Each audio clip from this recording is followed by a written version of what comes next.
नमस्कार, मैं हूं आपके साथ पूर्णिमा मिश्रा। हमारे खास प्रोग्राम क्या कहते हैं नरेंद्र मोदी में आज आपको सुनवाएंगे पीएम मोदी का वो ऐतिहासिक भाषण जो उन्होंने 24 अक्टूबर 2016 को उत्तर प्रदेश के महोबा में दिया।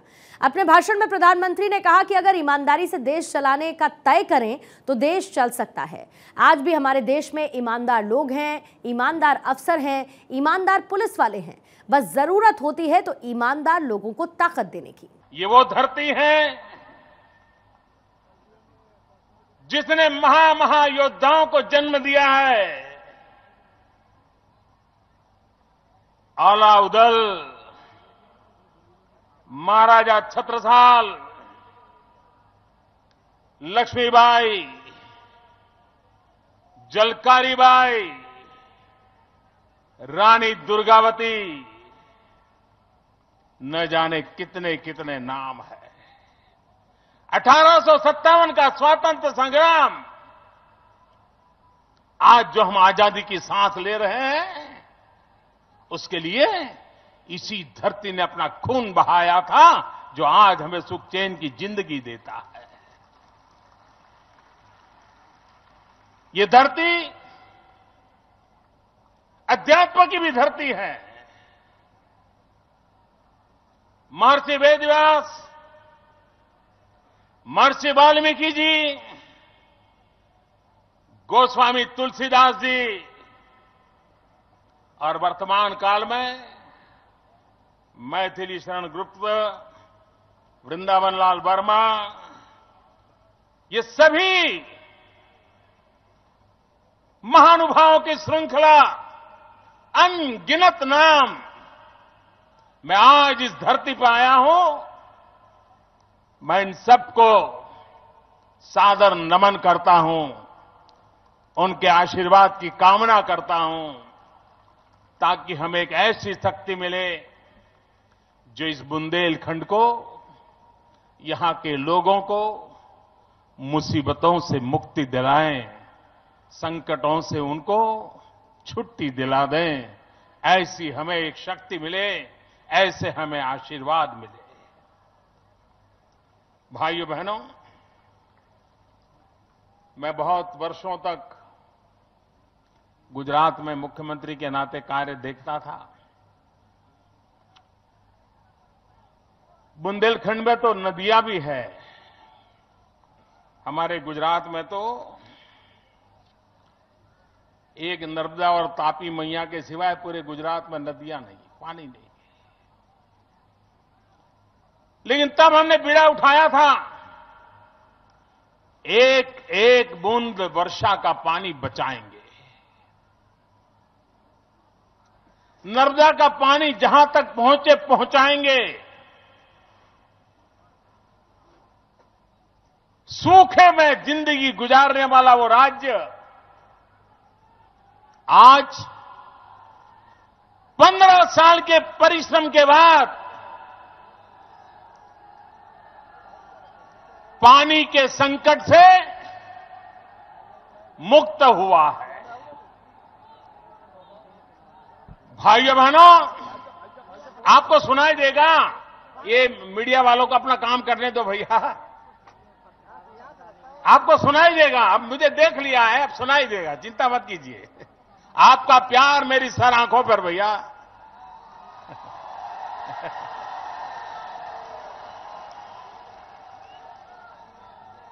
जब मैं बुंदेलखंड के लिए सुनता था, इस इलाके में 5-5 नदियां, लेकिन जल प्रबंधन के अभाव में यहां पत्थर तो सजल है, लेकिन मिट्टी सूखी है। भाइयों बहनों, यहां का किसान तबाह हो गया और इसलिए ये बुंदेलखंड की धरती, जो धरती के पेटाल से हीरे, मोती, सोना न जाने क्या क्या देने की ताकत रखती है, लेकिन किसान को पेट भरने तक का अन्न नहीं दे पाती है। अगर पानी का प्रबंध कर दिया तो यहां का किसान मिट्टी में से सोना पैदा कर सकता है, मिट्टी में से सोना।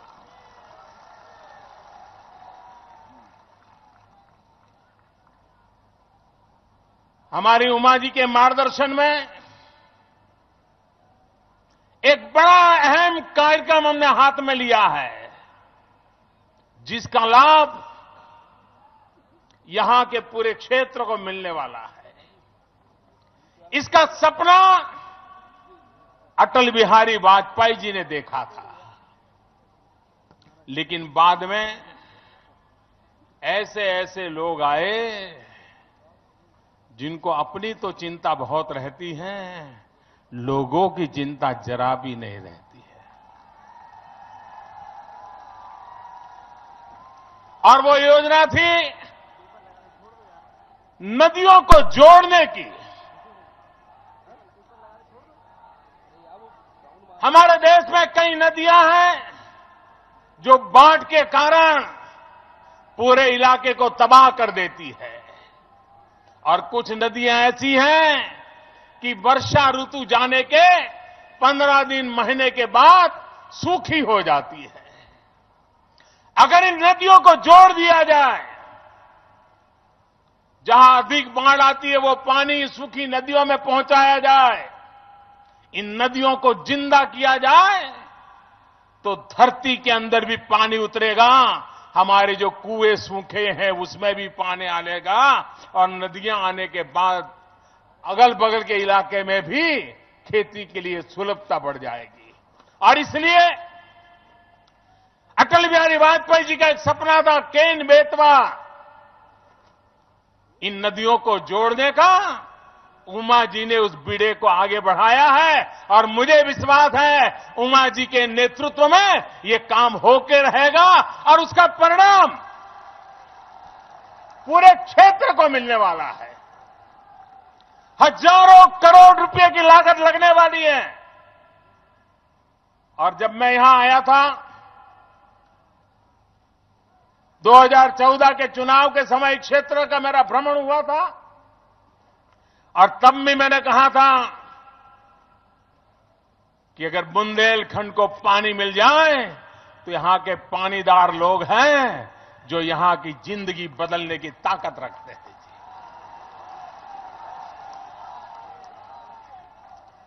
मैं जब गुजरात में था तो होली वगैरह त्योहारों पर उत्तर भाषा हिंदी भाषी लोगों से मिलना का कार्यक्रम हुआ करते थे।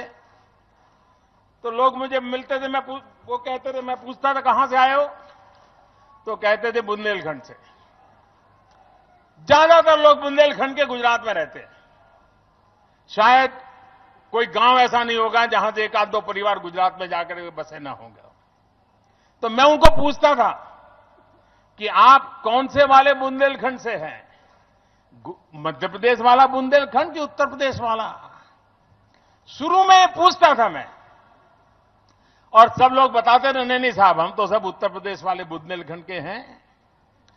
बाद में मैंने पूछना ही बंद कर दिया, क्योंकि मुझे पता था अगर गुजरात में आया हो तो मध्य प्रदेश वाले बुंदेलखंड वाला नहीं आता है, उत्तर प्रदेश वाले बुंदेलखंड वाला आता है, क्योंकि वहां कोई रोजगार की संभावनाएं नहीं है। भाइयों बहनों, जहां पर इतनी प्राकृतिक संपदा हो उस क्षेत्र का विकास क्यों नहीं हो सकता? अगर मांझा हो, कठिन से कठिन परिस्थितियों को बदला जा सकता है। आपने कच्छ के रेगिस्तान का सुना होगा। अगर किसी सरकारी मुलाजिम को कच्छ में ट्रांसफर कर दिया जाए तो वो कहता था कि मुझे तो अंडमान निकोबार भेज दिया है। बुंदेलखंड से भी भयंकर प्राकृतिक संकटों वाला इलाका था। आज वह हिंदुस्तान का सबसे तेज गति से आगे बढ़ने वाला जिला बन गया है। बुंदेलखंड भी ऐसी ही ताकत रखता है, आगे बढ़ सकता है।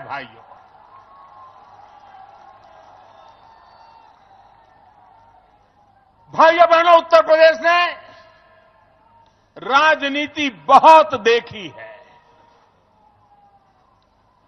हर प्रकार का खेल उत्तर प्रदेश ने देखा है। जिनको खेल खेलने थे उन्होंने खेल खेल लिए, जिन्हें पाना था उन्होंने पा लिया। कभी सपा, कभी बसपा, कभी सपा, कभी बसपा, उनकी तो दुनिया चलती रही, आपकी दुनिया में कोई बदल नहीं आया मेरे भाइयों बहनों। और इसलिए उत्तर प्रदेश में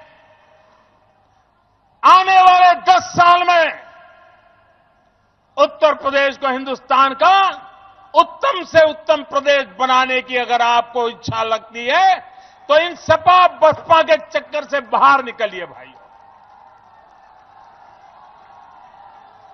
बहुत हो चुका। आपने देखा होगा जब चुनाव आता है और सपा की सरकार हो तो बसपा वाले सपा के भ्रष्टाचारों पर ढेर सारे भाषण सुनाते हैं, तू मैं करते हैं, आरोप लगाते हैं, जनता को भ्रमित करके फिर खुद बैठ जाते हैं।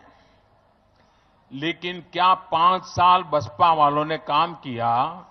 एक भी सपा वाले को जेल भेजा था क्या? एक भी सपा वाले के खिलाफ कोई कदम उठाए थे? नहीं उठाए। अभी भी वो सपा को गालियां देंगे, आपको भ्रमित करेंगे, और अगर सत्ता में आने का अवसर मिला तो फिर वो दोस्ताना कर देंगे पर्दे के पीछे, कोई किसी पर कदम नहीं उठाएगा। ये सपा बसपा दोनों एक दूसरे के लिए यही करते हैं। आप आपके समय में लूटो, मैं मेरे समय में लूटूंगा। जब आपकी बारी आए तब मेरी बात मत बताना, जब मेरी बारी आएगी तब आपको नहीं बताऊंगा। यही खेल सपा बसपा का चल रहा है, उसी ने उत्तर प्रदेश को तबाह करके रखा है।